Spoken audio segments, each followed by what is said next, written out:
Jai Hind, dear students, how are you? I hope you all are well at your place with your family. Physical education subject, and that is for class 11th. Today our unit 5 is continue. We have already taken one class yesterday in this. The name of the chapter is doping.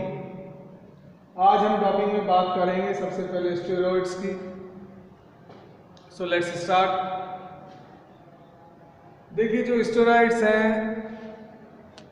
Players are using the steroids to enhance their performance in the sports,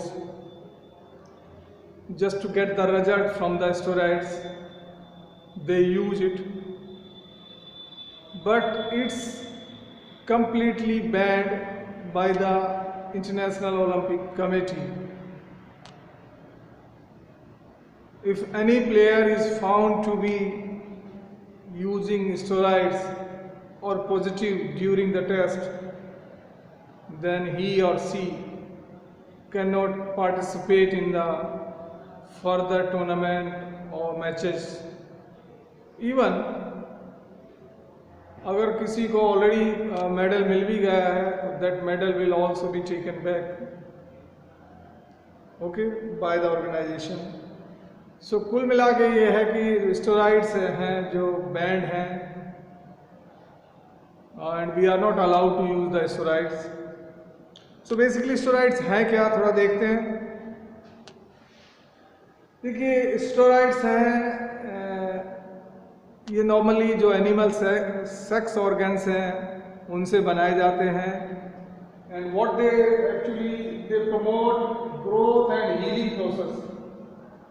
जो body में जो healing process है या जो growth process है उसको promotes करते हैं. ठीक है, हम कह सकते हैं कि हीलिंग प्रोसेस को फास्टर बना देते हैं, ग्रोथ को भी फास्टर बना देते हैं. यही ये करते हैं और प्लेयर्स इनका यूज करते हैं speed, power and strength. Even strength को ही हम एक्सप्लोजिव स्ट्रेंथ को ही हम पावर कहते हैं. सो प्लेयर्स स्पीड को बढ़ाने के लिए, क्योंकि ज़्यादातर गेम्स में स्पीड की ज़रूरत होती है, बहुत मैक्सिमम गेम्स ऐसे हैं जिनमें स्पीड वी रिक्वायर्ड स्पीड्स, जैसे फुटबॉल है we need speeds, basketball, all the running events, hockey, swimming etcetera etcetera. Most of the games need speed as well as strength. तो ये उसी को इंक्रीज करते हैं. स्टेरॉइड्स बेसिकली बॉडी में क्या करते हैं कि how they are affecting the body systems और द बॉडी ऑर्गन्स, उसको थोड़ा जान लेते हैं. इंक्रीज हार्ट रेट, हमारे जो हार्ट की रेट है उसको बढ़ा देते हैं. इवन जो जब हम रेस्ट कर रहे होते हैं तो एज एन एवरेज एडल्ट की जो हार्ट रेट है दैट शुड बी 72 एवरेज, लेकिन उसको भी ये बढ़ा देते हैं. सो वी कैन इमेजिन कि कितना इफेक्ट डालते हैं, हार्ट रेट को बढ़ा देते हैं. बॉडी टेम्परेचर को भी बढ़ा देते हैं. बॉडी का एक स्पेसिफिक टेम्परेचर है और बिकॉज कुछ चीज़ें एक दूसरे से रिलेटेड हैं. हार्ट रेट बढ़ गया तो बॉडी टेम्परेचर भी जनरली इंक्रीज हो जाता है. इवन रेस्पिरेशन भी इंक्रीज होता है, उसको भी हम आगे देखेंगे. तो बॉडी टेम्परेचर को भी बढ़ाते हैं. इंक्रीज रेस्पिरेशन, अब देखिए रेस्पिरेशन जो सिस्टम है वो ऑक्सीजन लेता है, इसके बाद ऑक्सीजन को ब्लड में मिक्स होती है और वो ऑक्सीजनेटेड ब्लड हार्ट में जाता है. देन हार्ट उसको पूरी बॉडी को सप्लाई करता है. डीऑक्सीजनेटेड वापस थ्रू द हार्ट लंग्स में आता है. सो एक प्रोसेस है. अब ये रेस्पिरेशन को भी इंक्रीज कर देते हैं. मैंने बताया ना कि रेस्पिरेशन इंक्रीज हो जाएगा, हार्ट रेट इंक्रीज हो जाएगा, टेम्परेचर बढ़ जाएगा. ये सब चीज़ें एक दूसरे के साथ जुड़ी हुई है. बॉडी वेट को भी स्टेरॉइड्स इंक्रीज कर देते हैं. एंड हम आगे पढ़ेंगे कि स्पेशली कई बार प्लेयर्स इनको मसल मास या मसल मास को गेन करने में यूज करते हैं. कई अपनी वॉल्यूम के लिए यूज करते हैं, स्पेशली जो बॉडी बिल्डर्स हैं या जो अपनी बॉडी का वॉल्यूम बढ़ाना चाहते हैं, जिम वगैरह में कुछ लोग जाते हैं, so they use that just to get the good mass, good volume of your muscles. So ये बॉडी वेट को इंक्रीज करते हैं। मसल मास का मतलब है कि मसल्स की भी कैन से की साइज को इंक्रीज कर देते हैं, ठीक है। ब्लड सर्कुलेशन, ये हार्ट से रिलेटेड है, ब्लड सर्कुलेशन को भी इंक्रीज कर देते हैं। अब देखिए रेस्पिरेशन भी इंक्रीज हो गया, ब्लड सर्कुलेशन भी इंक्रीज हो गया, बॉडी टेम्परेचर भी इंक्रीज हो गया, तो कितने सारे एबनॉर्मलिटी इन्होंने क्रिएट कर दिया बॉडी में कि जो हमारी बॉडी का नॉर्मल फंक्शन था, इवन जो मेन फंक्शन उनको अबनॉर्मल कर दिया, उन सबको इंक्रीज कर दिया। तो नाउ वी कैन थिंक ये कितने डेंजरस हैं, कितने इफेक्टिव हैं। फास्टर हीलिंग की हमने ऊपर भी बात की कि ये फास्टर हील करते हैं कि जो हमारी बॉडी में जो हीलिंग प्रोसेस है वो फास्ट हो जाता है। और फाइनली यहाँ पे मैंने लिखा है रीबिल्डिंग टिश्यूज। देखिए हमारे टिश्यूज वर्न आउट हो जाते हैं, डैमेज होते रहते हैं। सो जो स्टेरॉइड्स हैं उन वर्न आउट टिश्यूज को रीबिल्डिंग करने में मदद करते हैं, और इनका रीबिल्डिंग प्रोसेस भी स्टेरॉइड की because of the steroids fast हो जाता है, ठीक है। तो इतने सारा ये चेंज लाते हैं बॉडी में। एक बार फिर से रिवाइज कर लेते हैं कि हार्ट रेट को इंक्रीज कर देते हैं, बॉडी टेम्परेचर को इंक्रीज करते हैं, बॉडी वेट को इंक्रीज करते हैं, मसल मास को भी इंक्रीज करते हैं, ब्लड सर्कुलेशन बढ़ाते हैं, फास्टर हीलिंग में मदद करते हैं, और जो वर्न आउट टिश्यूज हैं उनको भी रीबिल्डिंग में ये हेल्प करते हैं। तो ये जहाँ हमने देखा कि किस तरह बॉडी फंक्शंस को प्रभावित करते हैं। अब एक्चुअली इनके जो साइड इफ़ेक्ट्स हैं वो बहुत हैं, और जो साइड इफ़ेक्ट्स हैं वो बोलते हैं ना डेंजरस हैं, बहुत ही सीरियस हैं। कई बार तो लाइफ थ्रेटनिंग तक हो जाता है because of the steroids. And that is the reason कि जो इंटरनेशनल ओलंपिक कमेटी है या जितने भी देश हैं उनकी अलग अलग जो ओलंपिक कमिटीज़ हैं उन्होंने उनको बैन करके रखा है। इवन आजकल नॉट ओनली स्पोर्ट्स, बहुत सारे रिक्रूटमेंट्स में भी इनकी जांच की जाती है, ड्यूरिंग मेडिकल ब्लड सैंपल लिया जाता है, जो भी तरीका होता है। सो स्टेरॉइड्स वहाँ पे भी बैन हैं, इवन डिफेंस सेक्टर्स में और या मर्चेंट नेवी ऑफिसर्स वगैरह में जहाँ पे मेडिकल होता है वहाँ पे गाइडलाइन जारी किया जाती हैं कि भाई steroids are completely banned. So पढ़ने के साथ साथ मैं आपको सलाह दूंगा कि please do not go on the steroids as your own, ठीक है, because these are completely banned and someone is get detected, उसको जॉब रिलेटेड प्रॉब्लम भी हो जाती है। अब हम देखते हैं कि इनके जो साइड इफ़ेक्ट्स हैं क्या क्या हैं। मैंने बताया कि साइड इफ़ेक्ट्स बहुत ही मेजर हैं, सीरियस हैं। हार्ट अटैक अपने आप में एक बहुत ही major life threatening what we can say disease है हार्ट अटैक, हार्ट का बंद हो जाना सडनली। हार्ट अटैक में बेसिकली क्या होता है कि हार्ट स्टॉप वर्किंग, हार्ट की जो आर्टरीज होती हैं that is blocked by some reason, कोई कारण आर्टरीज ब्लॉक हो जाती हैं and heart is not getting enough oxygenated blood to work on, so heart is like not remain healthy and because of that heart attacks occur. So heart attack is a very कह सकते हैं कि बहुत serious disease है and sometimes it doesn't give the chance, second chance भी नहीं मिलता है इसमें। दूसरा cancer is also a very serious disease and यहाँ पे जो कैंसर है जो स्टेरॉइड्स बेसिकली लीवर और किडनी कैंसर को जन्म देते हैं। सो लीवर और किडनी कैंसर है जो एक तरह का बोलते हैं ना इनक्योरेबल है, इट्स रियली क्वाइट डिफ़िकल्ट कि लीवर कैंसर को ठीक कर लिया जाए या किडनी कैंसर को ठीक कर लिया जाए, बहुत मुश्किल है। किसी का अगर गुड लक है तभी हो पाता है, नहीं इट्स रियली बहुत मुश्किल है कि लीवर और किडनी कैंसर से किसी को उबारा जाए। सो किडनी और लीवर कैंसर के भी चांसेस मिले हैं, देखने को मिले हैं जो लोग स्टेरॉइड्स यूज करते हैं। इनफर्टिलिटी आ जाती है फीमेल्स में। इनफर्टिलिटी का मतलब होता है कि जो फीमेल का जो रिप्रोडक्टिव सिस्टम है वो अफेक्ट हो जाता है और रिप्रोडक्शन स्टॉप हो जाता है, रुक जाता है फीमेल्स का, ठीक है। ये भी एक बहुत बड़ा सीरियस केस है। मेल वॉइस इन फीमेल्स, कई बार ऐसा हो जाता है कि फीमेल्स जिन्होंने इसको स्टेरॉइड्स को यूज़ किया उनकी वॉइस चेंज हो गई एंड दे आर लाइक, उनकी वॉइस का मेल जैसा वॉइस बन गया है। फीमेल का जो वॉइस है, आवाज़ है, मेल के जैसा हो गया, ठीक है। नेक्स्ट है हेयर शेडिंग। हेयर शेडिंग का मतलब है बालों का झड़ना या बालों का गिरना। तो कई बार कुछ केसों में ऐसा भी देखा गया है कि जो लोग स्टेरॉइड्स का यूज़ किया उनके बाल बहुत पहले, एक तो होता है सर्टेन एज के बाद बालों का गिरना, एक लाइक 30 to 35 ईयर्स, इसमें ही बाल गिर जाते हैं, तो हेयर शेडिंग वाली समस्या भी देखने को मिली है। हाइपरटेंशन को भी इनवाइट करते हैं स्टेरॉइड्स। हाइपरटेंशन का मतलब होता है अत्यधिक, हाइपर अत्यधिक टेंशन।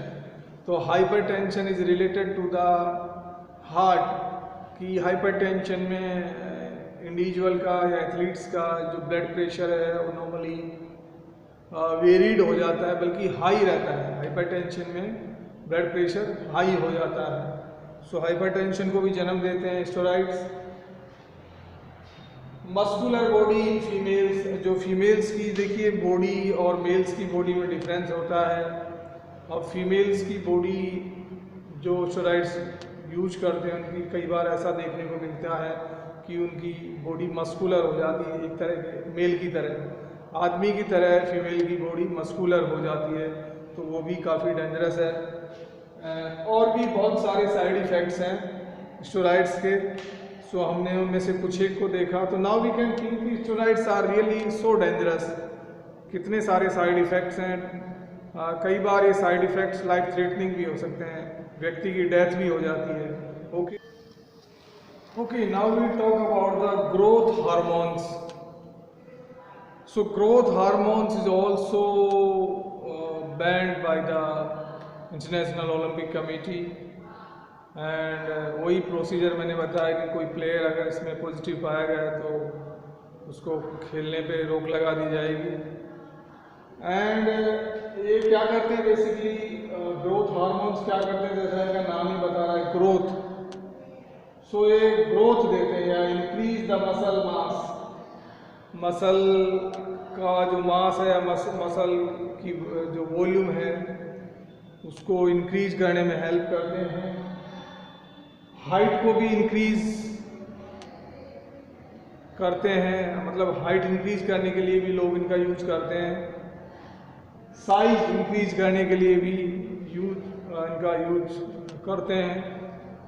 अब ये यूज कौन कौन लोग करते हैं, जैसा कि हम देखें कि मसल्स और साइज के लिए यूज हुआ था, जो स्पेशली बॉडी बिल्डर्स हैं वो इनका यूज काफ़ी करते हैं। ऐसा पाया गया है कि body builders are using steroids as well as the growth hormones, इन दोनों का यूज़ बॉडी बिल्डर्स काफ़ी करते हैं। बिकॉज बॉडी बिल्डर्स को अपनी मसल्स को साइज देना होता है, मसल को मास देना होता है, साथ ही साथ उनको वॉल्यूम या साइज बढ़ानी होती है, ठीक है। उनको वही परफॉर्म करके दिखाना होता है कि जो उनके पैक्स होते हैं, जैसे आपने सुना होगा कि भाई एब्डोमेन में 6 पैक्स उनको दिखाना होता है, फिर वो उसकी भी साइज़ देखते हैं। जितने भी मसल्स की बात हो तो बॉडी बिल्डिंग उसी से रिलेटेड है। जंपर्स हैं, जंपर्स भी काफ़ी यूज करते हैं इन प्रोडक्ट्स का, जो कि ग्रोथ हार्मोन्स हैं। थ्रोवर्स भी जनरली इनका यूज करते हैं, ठीक है। और बास्केटबॉल प्लेयर्स को भी देखा गया है इनका यूज करते हुए।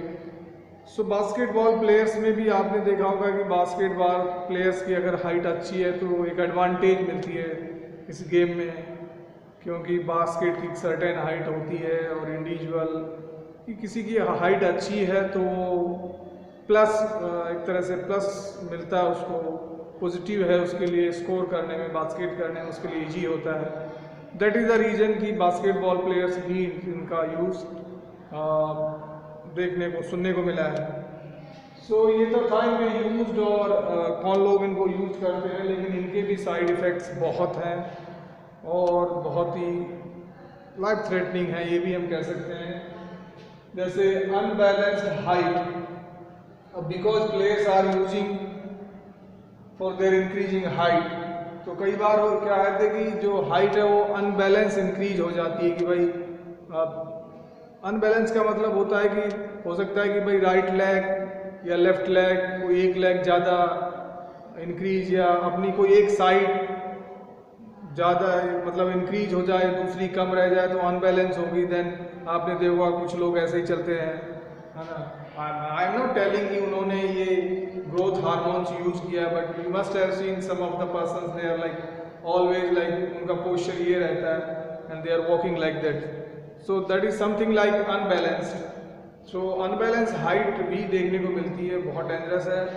And unbalance size, unbalance size का मतलब ये है कि जैसे हम अगर चेस्ट की बात करते हैं तो हमारी राइट साइड वाली मसल्स जो पेक मसल्स हैं, पेक्टोरियल मसल्स हैं, उनकी साइज बढ़ गई और comparing to the right side pectorals muscles जो अपने लेफ्ट साइड पेक्टोरियल्स मसल्स हैं उनमें इतना इजाफा नहीं हुआ, तो ये भी अनबैलेंस्ड हो गया साइज में। या अपनी हम बाइसेप ट्राइसेप्स की बात करें तो भाई लेफ्ट हैंड वाली ज़्यादा बढ़ गई, राइट हैंड वाली नहीं, तो there are lot of size variations आ जाते हैं इनको यूज करने से। पोस्चरल डिफॉर्मिटी भी देखने को मिलती है। डिफॉर्मिटी के चैप्टर में हमने बहुत सारी डिफॉर्मिटीज़ पे डिस्कशन किया था कि काफ़ी सारी हैं, जैसे हाइपोसिस हैं, लॉर्डोसिस हैं, स्कोलियोसिस हैं, ये सारी की सारी डिफॉर्मिटीज़ हैं which are related to the backbone, अपनी रीढ़ की हड्डी से संबंधित डिफॉर्मिटीज़ हैं ये। साथ ही साथ कुछ डिफॉर्मिटीज़ हैं जैसे knock knee and flat foot, bow legs, ये भी डिफॉर्मिटीज़ हैं। सो कई सारी डिफॉर्मिटीज़ को भी जन्म दे देते हैं ये अपने जो ग्रोथ हार्मोन्स हैं, वो भी काफ़ी ख़तरनाक काम है। नेक्स्ट है ओवरवेट। ये वेट को बढ़ाने में भी कई बार बल्कि वेट इतना बढ़ा देते हैं कि जो इंडिविजुअल है ओबीज कैटेगरी में आ जाती है, मतलब उसकी BMI 25 या 30 से ऊपर चली जाती है तो ओबीज बन जाता है। ओबीज जिसको मोटापा कहते हैं, हम अपने आप में एक बहुत बड़ी बला है, कई सारी बीमारियों में इनवाइट करती है। ठीक है, एक तो आदमी का जो अपीयरेंस है सेफ ख़राब हो जाता है, साथ ही साथ जनरली जो लोग ओबीज हैं उनमें हाइपरटेंशन और ब्लड प्रेशर, शुगर की भी प्रॉब्लम देखने को मिलती है। सो एक बीमारी दूसरे को न्योता देती है, तो मोटापे को इंक्रीज करते हैं ग्रोथ हार्मोन्स। बॉन्स में डिफेक्टेड, बॉन्स रिलेटेड प्रॉब्लम भी आ जाती हैं जो लोग ग्रोथ हार्मोन्स का यूज़ करते हैं। सो इतने सारे साइड इफ़ेक्ट्स हमने देखे, तो आई होप आपको ग्रोथ हार्मोन्स के बारे में क्लियर हो गया होगा। ओके, अब हम बात करेंगे बीटा ब्लॉकर्स की। ठीक है, सो बीटा ब्लॉकर्स क्या करते हैं? These are anxiety reducing agents, चिंता को कम करते हैं। एंजाइटी मीन चिंता, एंजाइटी को रिड्यूस करते हैं, कम करते हैं। देखिए बहुत से गेम ऐसे हैं जिनमें एंजाइटी बढ़ जाती है, जैसे कंसंट्रेशन की ज़रूरत होती है। मैंने लिखा भी है used in games needed concentration and risk. या बहुत से गेम ऐसे हैं जिसमें because of the risk anxiety बढ़ जाती है, जैसे स्काई डाइवर्स हैं जिसको मैंने आगे लिखा है।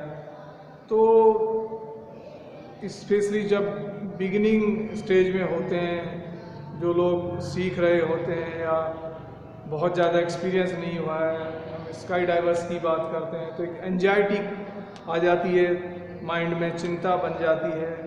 या कुछ ऐसे गेम हैं जिनमें कंसंट्रेशन की ज़रूरत होती है, इंडिविजुअल्स गेम्स होते हैं जैसे शूटिंग हो गया। ठीक है, तो यहाँ पे ये लोग जो इन स्पोर्ट्स में पार्टिसिपेट करते हैं, ये बीटा ब्लॉकर्स का यूज करते हुए लाइक देखे गए हैं, ऐसा मानना है। ठीक है, so actually what they do, ये ड्रग्स बॉडी में करते क्या हैं, कैसे सिस्टम को अफेक्ट करते हैं, उनको देखते हैं। लोअर हार्ट रेट, अब देखिए जैसा ऊपर भी हमने देखा है कि एंजाइटी को कम करते हैं, चिंता को कम करते हैं, दैट मीन्स अपनी हार्ट रेट को ये डिक्रीज कर देते हैं, लोअर कर देते हैं।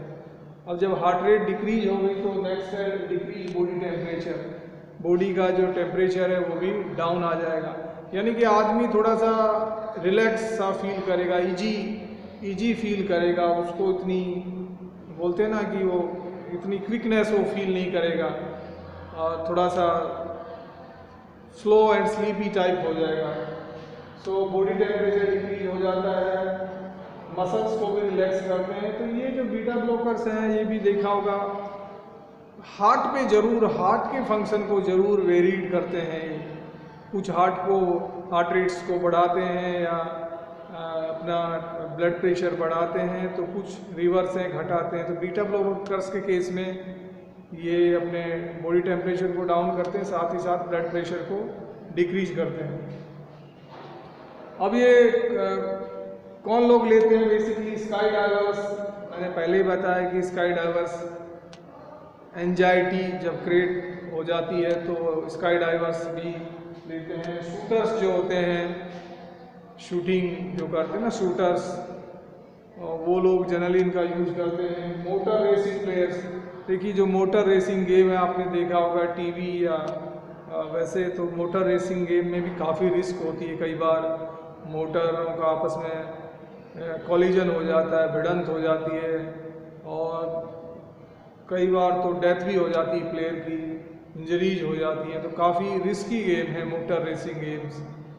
सो इसमें भी जो प्लेयर्स हैं मोटर रेसिंग वाले, वो भी इनका बीटा ब्लॉकर्स का यूज़ करते हुए देखे गए हैं। जंपर्स भी इनका यूज़ करते हैं। अब बात करते हैं इनके what are the side effects. Basic सा हम जानते हैं, देखिए हम फिजिकल एजुकेशन से रिलेटेड हैं, फिजिकल एजुकेशन पढ़ रहे हैं, तो we are not going into deep, ज़्यादा गहरे में जाने की ज़रूरत नहीं है, अदरवाइज वी विल सिंक, हम डूब जाएंगे। सो जितना हमको बुक में लिखा है उससे थोड़ा ज़्यादा ही पढ़ रहे हैं, so that you can easily understand कि भाई व्हाट इज स्टेरॉइड्स या बीटा ब्लॉकर्स या ग्रोथ हार्मोन्स क्या हैं, what are their effects on our body, और किस तरह वो बैंड हैं by the International Olympic Committee, which is not good, हमको नहीं लेने हैं। We have to be natural diet लेनी है, एंड नेचुरल तरीके से, जो नेचुरल मेथड है उन्हीं से अपनी बॉडी को डेवलप करना है। सो अब बात करते हैं इनके साइड इफ़ेक्ट्स क्या हैं। पहला है लोअर ब्लड प्रेशर। हमने बात की कि ये ब्लड प्रेशर को डिक्रीज कर देते हैं, तो एक साइड इफ़ेक्ट हो गया, बीपी को घटा देते हैं। बीपी का घट जाना भी एक बहुत बड़ी चिंता का कारण है, क्योंकि जैसे हाई बीपी डेंजरस, सेम में लो बीपी इज ऑल्सो डेंजरस, बल्कि सर्टेन केसेस में लो BP is more dangerous. Blood pressure का लो हो जाना एक सर्टेन लिमिट से, तो वो ज़्यादा खतरनाक है comparing to the high blood pressure. Next है decrease heart rate. Blood pressure घटाने के साथ साथ जो हार्ट रेट है उसको भी डिक्रीज करते हैं। तो मैंने बताया कि हार्ट रेट का घट जाना भी काफ़ी डेंजरस है। एंड फाइनली फटीग है, फिर TIGV, फटीग होता है थकावट, मतलब आदमी को, इंडिविजुअल को परमानेंट थकावट सा वो फील करेगा, एक अलर्टनेस, एक एक्टिवनेस नहीं रहेगी उसमें, एंड वी कैन से कि individual feel like most of the times थका हुआ सा। सो ये सब था बीटा ब्लॉकर्स के बारे में। Rest of the things like diuretics and blood doping, और जो आगे जीन डोपिंग है उसको हम नेक्स्ट क्लास में कवर करेंगे। आई थिंक जितना मैंने आज आपको बताया आपको समझ आया होगा। So please go through this video and watch the complete video, and also note down the important points जब आप वीडियो देख रहे होते हैं तो। And don't watch video like a movie, her video में कहते हैं, और डोंट वेस्ट टाइम। और फिर से ख़त्म करने से पहले कहूँगा कि फिजिकल एजुकेशन सब्जेक्ट्स को इग्नोर ना करें, इसकी इम्पोर्टेंस बहुत है लाइफ में, ठीक है। So that's all in today's class. In the next class dear students, have a great day, bye bye.